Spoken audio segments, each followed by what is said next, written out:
You, myself, Dr. Mahendra Singh Meena, assistant professor government law college Kota. आप सभी विद्यार्थियों का यूट्यूब क्लास में मैं हार्दिक स्वागत करता हूं। आज हम भारतीय दंड संहिता में सेक्शन 319 हर्ट उपपत्ति का अध्ययन करेंगे। उपपत्ति क्या होती है?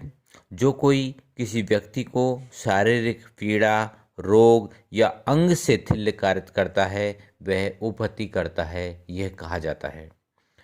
संहिता निर्माताओं ने उपपत्ति में शारीरिक पीड़ा, रोग एवं अंग से थिल्य को सम्मिलित करके इसको पर्याप्त विस्तृत अर्थ दिया है। पीड़ा की अवधि महत्वपूर्ण नहीं है, परंतु उपपत्ति यदि इतनी तुच्छ है कि मामूली समझ और स्वभाव वाला कोई व्यक्ति उसकी शिकायत नहीं करेगा तो वह संहिता की धारा 95 लागू होगी और अभियुक्त दोषी नहीं होगा।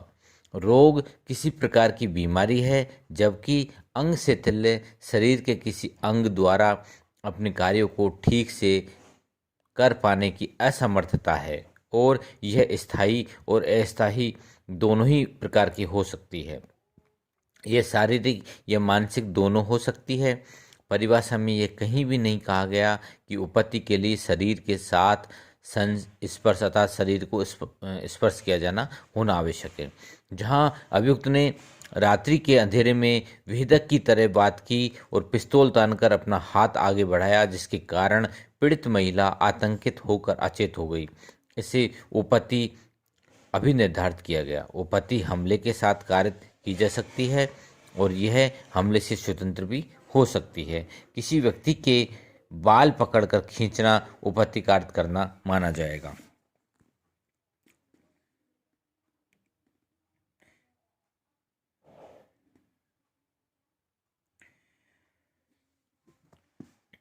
धारा 320 में ग्रीवियस हर्ट अर्थात घोर उपपत्ति का प्रावधान किया गया है। उपपत्ति की निम्नलिखित किस्में घोर कहलाती है। फर्स्ट है पुंसत्व हरण। पुंसत्व हरण का मतलब होता है कि पुरुष के गुणों से वंचित कर दिया जाना, अर्थात यदि किसी व्यक्ति को उसके पुरुषत्व के गुण से वंचित कर दिया जाता है तो पुरुष शक्ति से वंचित कर दिया गया माना जाएगा और वह ग्रीवियस हर्ट के लिए उत्तरदायी होगा। दूसरा है दोनों में से किसी नेत्र की दृष्टि का स्थायी विच्छेद, अर्थात दोनों में से किसी भी नेत्र का विच्छेद स्थायी होना आवश्यक है। अतः नेत्र का अस्थायी विच्छेद घोर उपपत्ति नहीं मानी जाएगी। विच्छेद का तात्पर्य होता है वंचित कर दिए जाने की अवस्था है। घोर उपपत्ति का तीसरा प्रारूप है दोनों में से किसी कान की श्रवण शक्ति का स्थायी विच्छेद, अर्थात दोनों में से किसी भी कान का श्रवण शक्ति का विच्छेद स्थायी होना आवश्यक है। अतः श्रवण शक्ति का अस्थायी विच्छेद घोर उपपत्ति नहीं है। विच्छेद का अर्थ है वंचित कर दिए जाने की अवस्था। चौथा है किसी भी अंग या जोड़ का विच्छेद।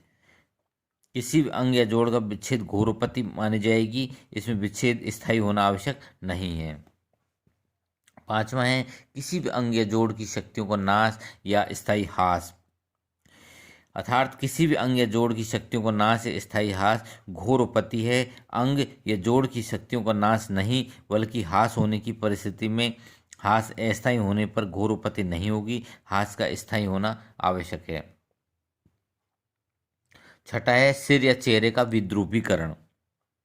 सिर या चेहरे का स्थायी विद्रूपीकरण घोर उपपत्ति है। विद्रूपीकरण का तात्पर्य भद्दा कर देना, अर्थात उसका शरीर रूप को बदल देना या खराब कर देना या सुंदरता को विकृत कर देना या शक्ल को बिगाड़ देना आदि।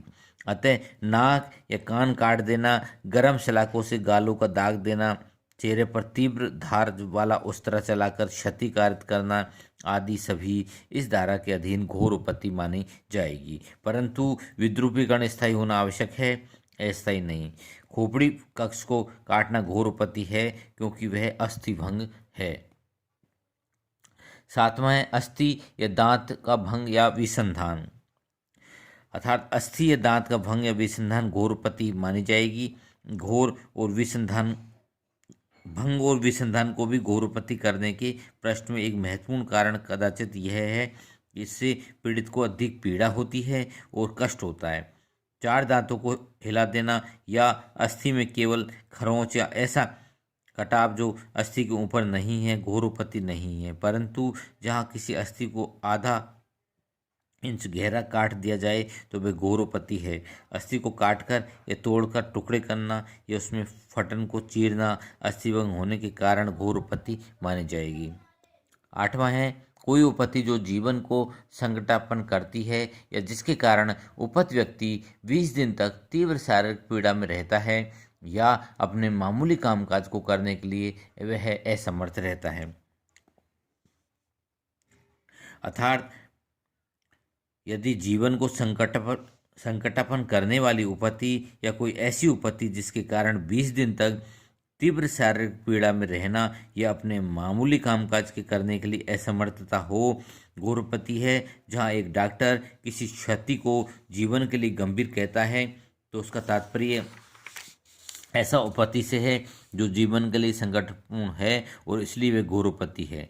गंधक का अम्ल फेंककर गंभीर रूप से जला देना और पेट के नीचे के भाग पर चाकू से एक प्रहार करना घोरोपति है, क्योंकि वे इस धारा के इस खंड के अधीन आते हैं। परंतु जंजीर से ऐसी क्षतिकार्त करना जैसे जीवन को खतरा न हो और जहां पीड़ित अस्पताल में 13 दिन रहा हो घोरोपति नहीं है। अर्थात 20 दिन तक शारीरिक पीड़ा होना आवश्यक माना गया है घोरोपति के मामलों में। एक केस लॉ है जमील बनाम उत्तर प्रदेश राज्य AIR 2010 criminal law journal supreme court के मामले में अपीलार्थी ने अभिकथित रूप से पीड़ित को लाठी से पीटा, सिर के बाईं ओर भौं के लगभग 7 सेंटीमीटर ऊपर क्षतिकार्त की गई और बाईं भित्ति का भंग की गई। उच्चतम न्यायालय ने यह अभिनय दर्ज किया कि ऐसी क्षति धारा 320 के 7वें खंड के अधीन आती है, जिसके लिए 2 वर्ष के कारावास का दंडादेश युक्तियुक्त है और इसे घटाने का कोई आधार नहीं है। के चंद्रसेनन बनाम राज्य 1995 क्रिमिनल लॉ जर्नल का है केस। इस मामले में अभियुक्त द्वारा ताड़ी में मिथाइल एल्कोहल मिलाकर वितरित करने के पश्चात उसे पीने से 24 व्यक्ति अंधे हो गए। उच्चतम न्यायालय ने इस क्षति को धारा 320 के द्वितीय खंड के अधीन घोरोपति अभिनिर्धारित किया। आज के लिए इतना ही, धन्यवाद।